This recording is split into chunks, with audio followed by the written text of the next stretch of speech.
जनतेने निवडून द्यावं म्हणजे मी जे गेल्या 40 वर्षापासून मी समतानगर मानव मंदिर परिसरामध्ये लहानाचा मोठा झालेलो आहे आणि त्याच प्रभागातून मी निवडणूक लढवतोय। गेले 14 वर्ष मी झी24 तास झी न्यूज मध्ये काम केलं होतं, त्यामुळे वसईविराचं प्रतिनिधित्व केलं।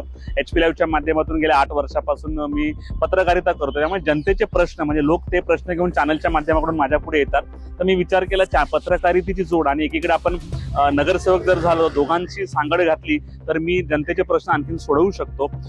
कारण की लोकांचे सर्वसामान्यांना जो असतो की जो माणूस इझी ऍक्सेस कोण आहे, म्हणजे मी ज्या ठिकाणी राहतो मी 24 तास उपलब्ध असतो, म्हणजे 365 दिवस तुम्ही मला कुठेही फोन केला मी वसई स्टेशन, समतानगर, मानव मंदिर या परिसरामध्ये उपलब्ध असतो। म्हणजे लोकांचे काही कामं असतील तर इझी ऍक्सेस माणूस मी आहे, म्हणून मला असं वाटतं की जनतेने मला भरघोस मताने निवडून द्यावं। माझा प्रभाग क्रमांक 23D आहे आणि माझ्या प्रभागामध्ये जर आमचा प्रभाग जर पाहिला तर सर्व गुण संपन्न आहे। याच्यामध्ये उमा पाटील आहेत, गीते 3 वेळा सिटिंग नगरसेवक होते, एक माया तळेकर सारखी टीचर आहे, परत गीता आयरे सारखी माय NGO ची सभासद आहे आणि मी स्वतः पत्रकार आहे।